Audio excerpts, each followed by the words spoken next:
Well, good morning, good afternoon, good evening, depending on when and where you're watching this. I hope wherever and whenever you are, you and yours are safe and well in this rather challenging time, shall we say. This is Lesson 24, Nazi Germany, Part 1. And if you're following along with the slides, I'll let you know I'm changing. If you're looking at the slides, you're probably wondering why the first picture we have up there is of Benito Mussolini and the Italians. Well, what I'm going to try to do with this lesson is build on what Jane Kaplan, you know, really good book. You've got a lot of really important information. I think good understanding of Nazi Germany. But what I'm going to try to do is put Nazi Germany into a European context because Germany is far from the only country with a fascist movement. In fact, Benito Mussolini is the first fascist to seize power, and in many ways is a model for Hitler until Hitler readily surpasses him. So we'll be talking about some of the various other movements and trying to put it in a bit of a broader context. But before we do that, moving on to course administration, I sent out an email a couple hours ago updating you on the grading situation. Things are better, but obviously not quite all there. The main thing to reinforce is if you've emailed me a paper and you don't have a grade back for it yet, please check and see if you can submit it on Blackboard. I know that's an extra step for you, but it's going to make my life a heck of a lot easier. When I was accepting papers via email, I got a bunch of them, and then I realized I don't have the capacity like I did at the office to print things out and scan them back quite as readily. So I'm switching over to Blackboard as much as I can. So I really appreciate your help and support on this. Today is the due date for your short paper on the Habsburg Empire, and yeah, we'll as best you can. I'll be looking at those as soon as I can. I'll also be looking at your comments on the discussion board for the Habsburg Empire, and looking forward to your slides from last class. I think that's about it. No other big new announcements. I do plan to do an update of the contingency slides this afternoon, so those will be going up sometime later today. All right. Rather than advertise a specific course, I wanted to spend just a couple moments updating you on where we're at in terms of our summer and fall classes in history. Summer classes are all moving online, or nearly all moving online. That will include History 201 being taught by Professor Harris, and we are offering an upper division online course this summer, something we haven't done in quite a while. But that will be the Arkansas River Valley course taught by Professor Stephen, dealing with agriculture and labor and discrimination and all sorts of interrelated things here in our region. If you want more information on that, let me know, or you can contact Professor Stephen directly. For those of you who are planning to do or trying to do internships over the summer, we're doing our best to get that figured out, but that's still a little bit up in the air. If you're registered or plan to register, please be in close contact with Professor Colette Carter, who is the internship manager, internship leader for the whole department, whatever the discipline. I've had some questions about fall classes. As it stands right now, fall classes are as listed on the web page, either face-to-face or online as they're scheduled. As we learned this semester, things can change. At this point, I do not necessarily anticipate that anything's going to happen with our fall lineup, but we are going to have to, of course, be flexible just like we were this semester if something happens. I did want to draw your attention to certain classes just to kind of give you a fill-in. Philosophy 107, Introduction to Religious Studies. That's a new class that's being offered. It will help us build our current philosophy minor into a philosophy and religious studies minor, so a combined minor, which really reflects how it is now. But if you have an interest in religious studies, this is a course that you really want to take a look at. It should be a broad overview in ways we look at religion. Geography 491, Geovisualization. This class is being taught by Professor Kilgore. It is a geography class, but it does, I say again, it does count as a history elective. So it will count as an upper division history course towards your history major or history minor if you choose to take it. What he is doing is teaching you to use maps in your discipline. So there will be social work and sociology and anthropology and political science and history and literature and art and music students all together learning to use maps to represent information in their particular disciplines. It should be a very exciting class. You're going to learn the basics of GIS, geospatial information systems, and that's going to be, I think, a very important tool going forward for those of you who are hitting the job market. Having an understanding and ability to use GIS, I think, is going to be very helpful. So I strongly recommend that class. Professor Gahn is going to be teaching the Roman Republic. She's coming back from her sabbatical, and she will be back on her usual rotation. So if you're interested in things ancient, she's ready to go. I will be teaching the War and History class. I'm in an effort to try to accommodate as many students as possible. I'm going to experiment and teach it one day a week, so it will be available on Friday mornings, and hopefully that will go.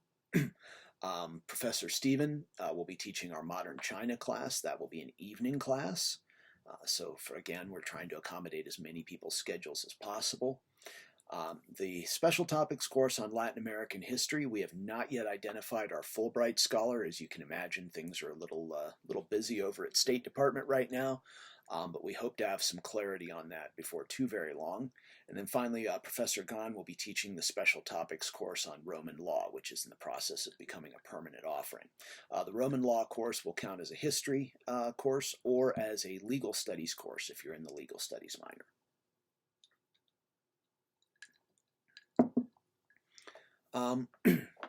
That all being said, I did want to briefly address another question that I think is worth asking. I know a lot of you are struggling right now. This is not the semester we signed up for. You have work and family obligations that are probably something close to overwhelming. Things are not what they were. Some of you are wondering, should I complete this semester? Should I come back in the fall? Should I finish my degree? And my answer to that is a very minorly qualified yes. Obviously, that's going to be a very individual decision. That's one that you're going to have to make in consultation with your family and your support group. But I think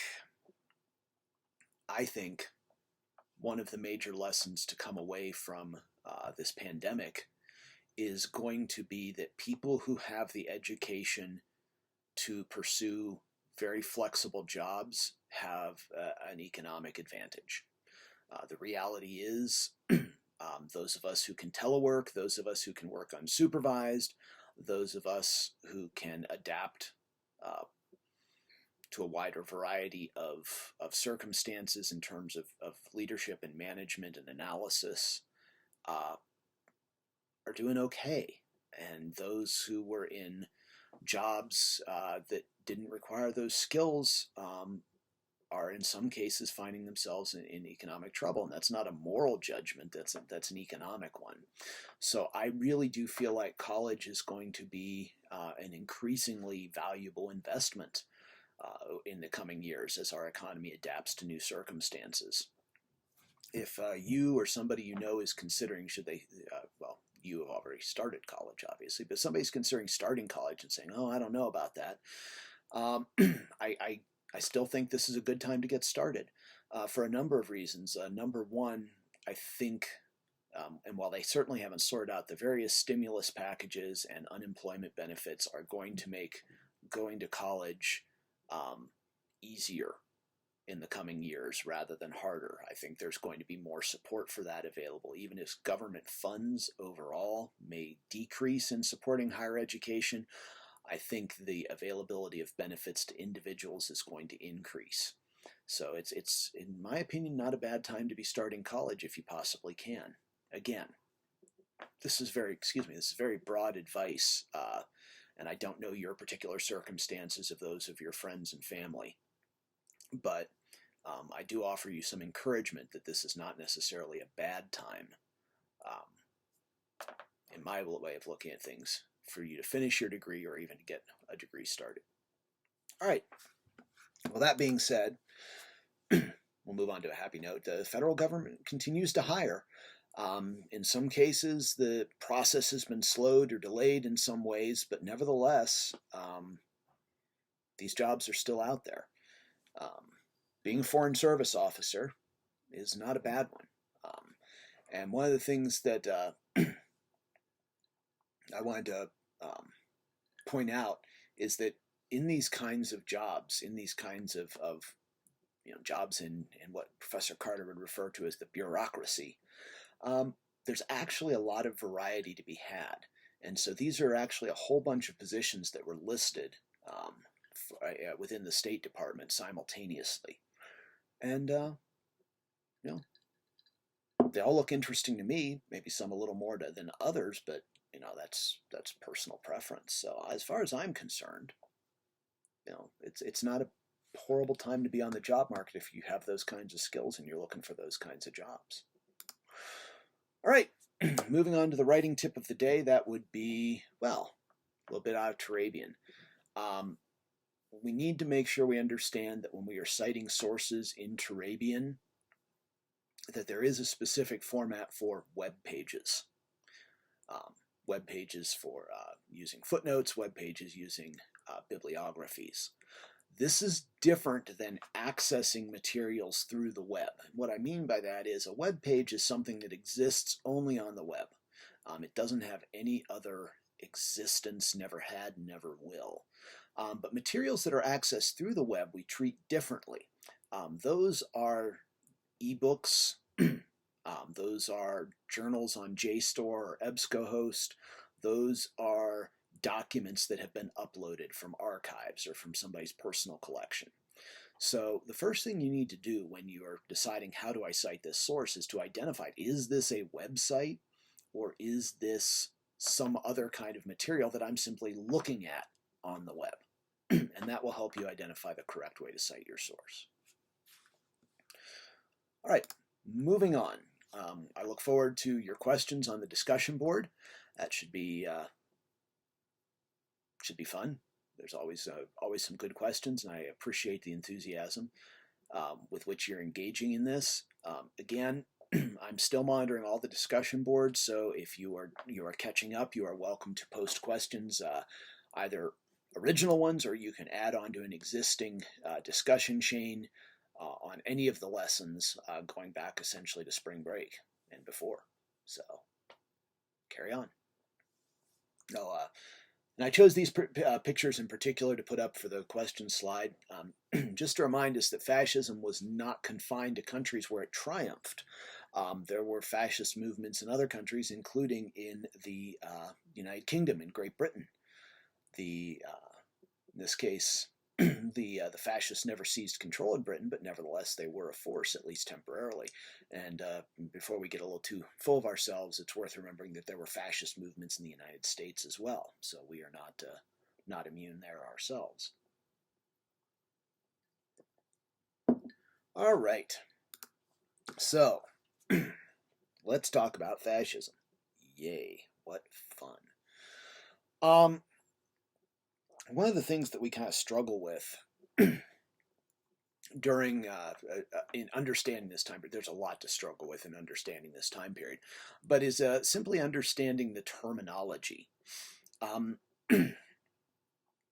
And our friends in sociology and political science may or may not have done us any favors in this regard, because those in the more social sciencey of the social sciences, if you will, with a little less of the humanities influence that we have in history, sometimes go a little nuts with their definitions. I respect them, but they do. So let's think about this a little bit. Let's figure out what we're talking about here. Well, Nazism is a specific party ideology. And you already probably know the most about this from reading Kaplan's book. But when we talk about Nazism, we're talking about National Socialism, or the particular breed of ideology that emerged in Germany. And Nazism is a subset of a broader group of ideologies that we call fascism. Now, what is fascism and what is Nazism? Well, first off, fascism we have to distinguish fascism with a capital F and fascism with a lowercase f. With a lowercase f, fascism is talking about a family of ideologies. With an uppercase f, fascism is talking about the ideology that emerged specifically in Italy under the leadership of Benito Mussolini. We thoroughly confused yet? Okay. All right. Sorry. Glasses are just not hanging right today. There we go. That should work. All right. So, Nazism and fascism with a capital F are both varieties of fascism, small f. So lowercase f fascism is a family of ideologies. We find them on the political right, and they all tend to embrace authoritarianism and an extreme form of nationalism. Now, we've already talked about nationalism as being this imaginary force, no less real for being imaginary, but nationalism being this idea that people who share a common background, however we define that background, if it's defined ethnically, if it's defined historically, if it's defined linguistically or religiously or culturally or some combination thereof, but however people sort of mutually agree, this is our nation, it becomes nationalism when it's combined with the idea that the people of the nation should have their own state. So that's where we get our composite term, nation state. In the nation state, everybody who is within the nation, however defined imaginarily, is within the state, and everybody in that state is part of the same nation. Fascist ideologies take nationalism to an extreme. They tend to do so by identifying out groups and scapegoating them, blaming them for the various problems of the nation. In addition to scapegoating in fascist regimes, we tend to see an obsession with national purity. This, again, it can be defined different ways, because however you define the nation, that then becomes your basis for identifying your extreme nationalism. And here's where some of the differences between fascism, capital F, as we see in Italy, and Nazism, capital N, as we see in Germany, may be somewhat helpful.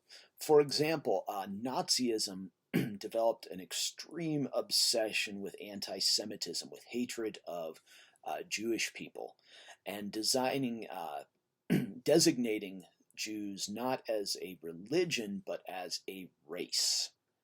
So this is a form of ethnic identification, and specifically identifying the Jews as the antithesis of the German nation. So again, the German nation as imagined based on language and culture and some made-up history and some very bizarre and made-up anthropology. But again, it's imaginary. So as the Germans define themselves, or at least as the Nazis identified Germans, the Jews were not only not a part of Germany, and therefore to be excluded from the German nation state, but the actual enemies of the German people. And in part, the Nazis identified the Jews as their enemy because the Jews were what they called a stateless people, because the Jews were a diaspora people who had spread out from the Eastern Mediterranean and lived in various places, but did not have a Jewish homeland per se. The Nazis, with their extreme obsession with nationalism and extreme nationalism, thought this was simply didn't make any sense, and it showed that the Jews were a danger to the people who had real nation states or real countries. Fascism with a capital F, on the other hand, fascism in Italy never developed this sort of racial hatred. Mussolini certainly played along with Hitler's obsession with the destruction of the Jews, But Italian fascism was not about defining the enemy or the outsider in quite those extreme ethnic terms. Instead, fascism, capital F, was about defining the Italians as one people. And this was a more challenging thing. There were still in the 1930s and 40s, even today, as a matter of fact, fairly extreme differences between northern and southern Italy and the people who lived there. And there was a great deal in Italy of regional or local loyalties to city, to province, or to general region. And fascist obsessions, capital F, tended to wrap around unifying the Italian people and establishing their greatness as a people, with less concern about the sort of racial purity that obsessed the Nazis. So hopefully you've got some kind of understanding here of the things that unite fascists: right-wing politics, extreme nationalism, authoritarianism, belief in a single leader, belief in leading or ruling from above as opposed to a more pluralistic system. But understand that there are variations. And it's worth noting, if you look over on the right side of the slide, there's a lot of folks out there who are identified as fascists. In Spain, in Austria, in Greece, in Romania, in Croatia, in Portugal, in Germany, in Slovakia, and and Hungary. And amazingly enough, I somehow failed to list Italy there. Wow. Oops. Italy too. Anyway, so we see fascism as a possibility, as an alternative philosophy, political philosophy, across Europe in the 1920s and 1930s. There are various right-wing parties emphasizing nationalism within their own countries, emphasizing authoritarian rule. Another term that's sometimes thrown around in regard to fascism is totalitarianism.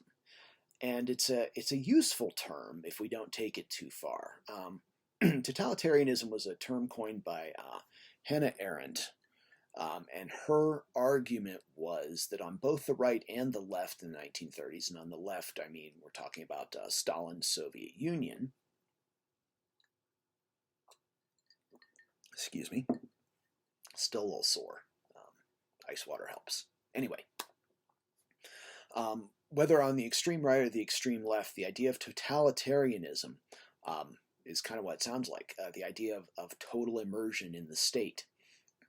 That everything in the society needed to be wrapped around the party and its ideology and its control of the state. And I'm going to butcher the quote, but Mussolini had something that basically said, there's nothing outside of the state, everything's inside of the state, and everything is for the state. Perhaps a good example of this would come from Nazi Germany, where you saw from your reading of Kaplan that the party did its best to take over all aspects of life. You're not a Boy Scout, you're in the Hitler Youth. You don't take a vacation on your own, you go through strength through joy. So the Nazi party run vacation program. So every aspect of life, work, recreation, education, socialization, everything, in theory at least, becomes dominated by, controlled by, and to the benefit of the party. And it's not a bad concept to play around with, because we can certainly find good examples of it in both the Soviet Union on the political left. Oh, excuse me. Oh, beg your pardon. On the Soviet Union on the political left, and also the fascists on the political right. But at the same time, the concept can be taken too far, and it can lead us into some misunderstandings. If we look at Nazism and we think in terms of totalitarianism, it can lead us to believe that the Nazis had more control of society than they really did, that they were able to gain more influence than they actually were, or that the influence and control they did have was largely a result of the structures that they put in place. And what I mean by that is it puts us in a bit of danger of perhaps underestimating the appeal of fascism in its various forms. But we'll get to that in a moment. So now that we've played around a little bit with definitions, and we've perhaps either muddied the water or cleared it. I hope things have cleared up a little bit, or at least we have some terms we can talk about. I want to talk a little bit about the consequences of fascist rule, specifically Nazi Germany, but it applies in many ways to the other fascists of Europe as well. The first video I have linked is the testimony of one survivor of the Holocaust. Now, as one philosopher once said, the tragedy of the Holocaust is not that 6 million died, it's that 6 million times 1.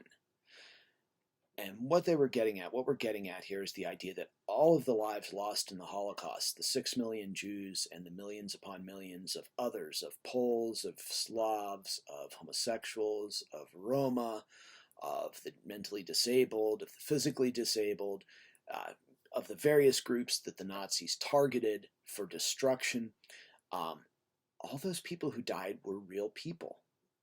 They had lives, they had family, they had friends, they had dreams, they had ambitions, they had fears, and those precious individuals were one after another wiped out, sometimes to the point where we can't even identify who they were, because not only did they die, but everyone who ever knew them died along with them.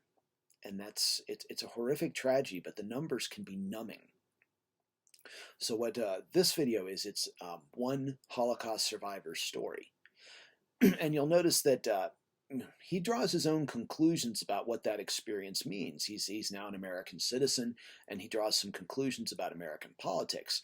And you certainly don't have to agree with him. Surviving something like the Holocaust doesn't necessarily make you right about everything, but I think it does mean that this is somebody who has a right to say their piece. So go ahead and take a look at that, and then come on back. Okay, welcome back. The next video clip I want you to look at is called Denial, and it's about people who deny that the Holocaust happened or minimized it. And they tend to do so for their own political purposes, mainly wrapped around anti-Semitism.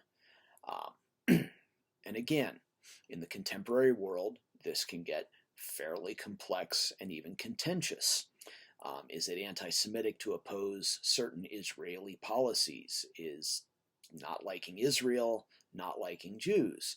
Is it anti-Semitic to argue that people other than Jews died in the Holocaust? And this can become a very twisted ball of string very quickly. But the point here that I hope you take away is that there are people out there today who, for their own reasons, are denying the historical reality. Now, it's up to us as historians to accept the facts as we find them and then to provide interpretation. That's what we do. But to deny the facts because they're inconvenient to a political point of view is the antithesis of the historical discipline. And it's also wrong. So go ahead and take a look at that, and then come on back.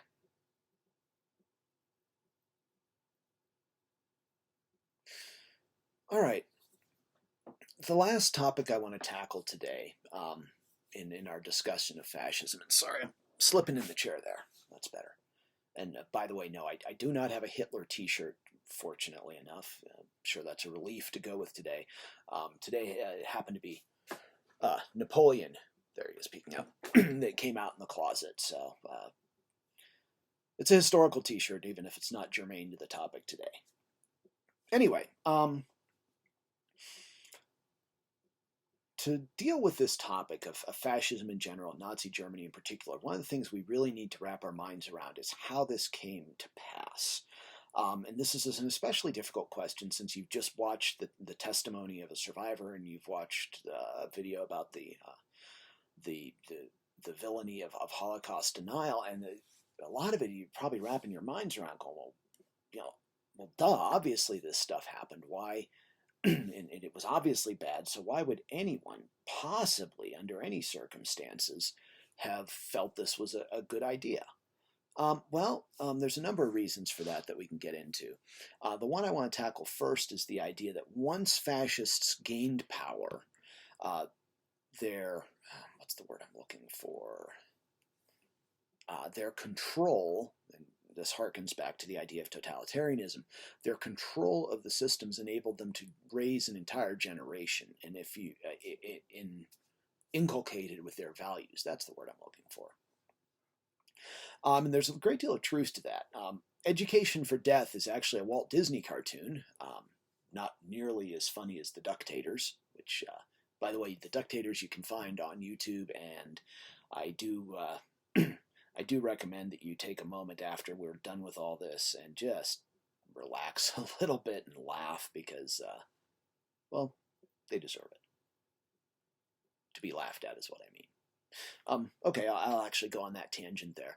One of the interesting things that you learn about Hitler, if you do enough reading on him, which I sadly have done, is the man had no sense of humor whatsoever. The only thing that even vaguely approaches a joke in all of his recorded speeches or even his informal conversations is biting, withering sarcasm directed at his enemies. There's actually no record of him ever having told or laughed at a joke. And so I think it's one of the happier things in life is to see the mockery of him today, because he wouldn't appreciate it all. So watch The Ductators, watch Hitler on Ice as part of Mel Brooks' classic History of the World Part 1, and laugh and know that wherever he is, Hitler doesn't appreciate it. But I digress. So back to Education for Death. This was produced by Walt Disney. This is a short informational feature. This used to be part of your movie-going experience. There was a cartoon, there was a feature like this that was semi-educational, and then there was the main movie, possibly a double feature. Education for Death is an adaptation of a book about the Nazi educational system, and it's frighteningly accurate. There's a certain degree of exaggeration, obviously. This is wartime propaganda, but nevertheless, it's a chilling look at what the Nazis set out to do and what they did for an entire generation, more or less accomplish. Because remember, Hitler comes to power in 1933. The regime is destroyed in 1945. So by 1945, you have a group of children. Children and teenagers who really don't have any significant memories of a time without Nazis. So go ahead, take a look at Education for Death and come on back. Okay. So that is a pretty good encapsulation of the argument that Nazism and fascism in general succeeded because of their control of educational systems. And that was a big important part. Nazism, the Nazis worked very hard to control the universities and the educational system, to purge first Jewish teachers and professors, and then anybody who was not sufficiently enamored with Nazi principles and willing to toe the party line enthusiastically found themselves out of the educational system, because the Nazis were very clear that was sorry, screen darkened, that was a big part of what they were out to do to establish the permanence of their regime, which fortunately enough didn't work out. But that's not the whole story, because fascist regimes had to come to power one way or another, and for the most part, fascist regimes came to power either illegally or extra-legally. And by extra-legally, I mean that they did things that were outside of the legal system, even if they were not technically illegal in terms of coming to power. A good example of this would be the Nazi brown shirts that would start street fights. The SA, they would start street fights, which was illegal, yes, but it wasn't a direct seizure of power. However, the Nazi Party would then make the argument, look, there's all this violence in the streets. We're the only ones who can maintain control. And that's what I mean by extra legal, going outside the legal system, not to seize power directly, but to manipulate the system in a way that its founders and its organizers simply didn't anticipate. But by coming to power illegal or extra legally doesn't mean that the Nazis in general, or Nazis in particular, or fascists in general, did not have significant support. And it's worth noting that the Nazis in particular, the fascists in general, were very good at identifying national grievances. As parties of the extreme right, as extreme nationalists, they were very good at identifying national grievances and playing on them. In the case of the Italians, it was the mutilated victory, i.e. at the Treaty of Versailles, Italy did not get the territories and the power that it deserved based on its sacrifices in World War I. And therefore and therefore fascist Italy, people supported the fascists because the fascists claimed that they would get the things that Italy deserved based on its World War I sacrifice. The Treaty of Versailles was also a major issue, obviously, for the Nazis. Decrying the treaty, they imposed peace and its various anti-German parts, but also in making the argument not only that the Treaty of Versailles was a bad thing, but that the system that had accepted the Treaty of Versailles, i.e. the Weimar Republic, was also irreparably tarnished by its association with Versailles. If you'd done a real opinion poll in the early 1930s, you probably would have found maybe 5 Germans who said, yeah, the Treaty of Versailles was really fair. That doesn't mean that all the people who opposed the Treaty of Versailles were Nazis, not by a long shot, but as the Nazis emerged as the loudest spokespeople for the anti-Versailles view, that gave them credibility. And the Nazis in particular were also very clever about aiming their message at the right targets. For instance, the Nazis got very good at micro-targeting, even in the days before the internet. Local Nazis in a given town would keep records on which speakers were popular, and the Nazi Party had a central speakers bureau, and so they would send somebody to this little town, and they would speak on the Jews and their crimes. And the local Nazis would keep track, okay, how many people attended, how did they respond, and they would report back to the Nazi Party headquarters and say, okay, Jews and their crimes didn't do well here. And so they'd send out another speaker who would talk about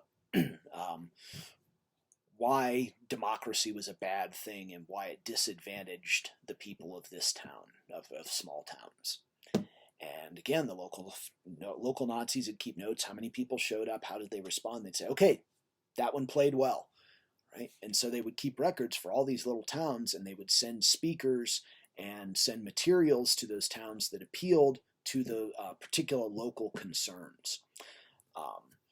So if one town had a particularly strong anti-Semitic streak to it, they would send more speakers to talk about the Jews and racial purity, things like that. If a town didn't seem to respond particularly well to that, they wouldn't send any more speakers on that topic. They would emphasize other aspects of the Nazi platform. So this kind of modern political propagandizing was really important. And the point there is that the Nazis were, for the most part, able to find an issue that appealed to many Germans, whether it was Versailles, whether it was racial purity, whether it was economic challenges. There was some aspect of the nationalist German program, the Nazi program, that could appeal for support, and for many Germans, they were able to ignore and chose to ignore the parts of the platform that they didn't find particularly appealing. The Nazis were effective enough to gain power extra legally, not quite illegally, but extra legally, in that Hitler was appointed chancellor, and then once he was in power, essentially democracy voted itself out of existence. With Hitler in power, with the Nazis in power, they were able to implement various propaganda regimes. They were able to do things like do things in education, as Walt Disney points out to us. Um, but it's also worth noting that here's perhaps a gap in the totalitarian model, that it's not necessarily all about party and state control. Instead, it's about establishing a vision, setting forth a set of goals that everybody can work towards. And Hitler was very effective at doing this. Um, he was very effective in laying down some basic principles, and his biographer Ian Kershaw has identified um, three sort of basic goals of Hitler that he never varied from. One was that Germany needed to be a great power. The second was that Germany needed to expand. And the third was that Germany needed to be pure. Um, and by that he meant racially pure. And so what Hitler does by establishing these big goals is that he establishes ideals towards which the people of Germany, Nazi and otherwise, are expected to work, and they do. And this comes the concept known as working towards the Fuhrer. Going back to the Holocaust denial video, Hitler didn't need to write up and sign a memo saying get rid of the Jews. It was obvious that that was his ultimate goal for Germany from his many speeches and writing.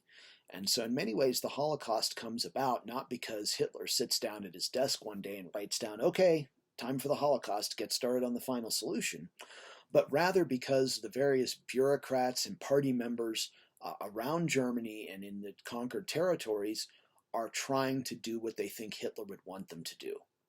So when we see the Holocaust developing, when we see various Nazi programs developing, we see a lot of it developing from below, designed not from the top and imposed down, but from below with various ideas of how to fulfill the principles, the ideas, the vision that had been set forth by Hitler and the leadership. Yeah, I think that'll about do it. I think we've talked about this. It's not an easy topic. Those aren't easy videos to watch, and my mouth's starting to hurt a bit too, so I'm going to wrap things up. Moving on to conclusions. Everybody knows fascism, right? And it's even become a term of political insult in modern politics. But we don't really understand it particularly well. And it's impossible, and maybe it's even undesirable to separate the idea of fascism from the emotional responses that it provokes. In theory, I'm an unbiased historian, but I think it's probably a good idea that we all hate the idea of fascism. That doesn't bother me in the least. If you walk away from this course and say, yeah, I really don't think fascism is a good idea, and I think the people who embraced it and tried to carry it out were terrible people. Not that we abandon our idea of historical empathy and try to understand why they made the decisions they did, but this is bad stuff, and it's okay to be unhappy about it. Hitler and the Nazis were the most successful fascists and therefore the most destructive. They did the most damage because they went furthest in putting fascist principles into practice. Followers embraced different forms of fascism for a wide variety of reasons, because of racism, because of national pride, because of economic concerns, but it all led to disastrous consequences. There's no nation that embraced fascism that did not come off the worse for it. All right, moving on to learn more. Okay, I cheat a little bit. There are 4 books here instead of 3. But William Sheridan Allen's The Nazi Seizure of Power, The Experience of a Single German Town is an excellent book. It's been published in a revised edition. It's well worth your time and effort if you want to understand how did people come to embrace Nazism. He really gets down in the weeds, and it's a fantastic read. If you're interested in the figure of Hitler himself, Ian Kershaw is his most dedicated scholar and biographer. His 2-volume biography of Hitler is it's hard to read. It really is. It's well written. It's insightful. It's well researched, but the topic simply makes it difficult. And another one that I do strongly recommend is Michael Mann's Fascists. Talk about the simplest title ever, no subtitle or anything. But Mann is a sociologist, and he does comparative fascism. And so he talks about the various fascist parties in Europe and their similarities and their differences and what drew them together and what pushed them apart. So if you're looking to explore fascism beyond Nazi Germany, I'd start with Mann's book. All right, that wraps things up for today. I hope that wherever you are, you and yours are safe and well and working to keep that way. If there's anything I can do to help, please reach out. Have a great week.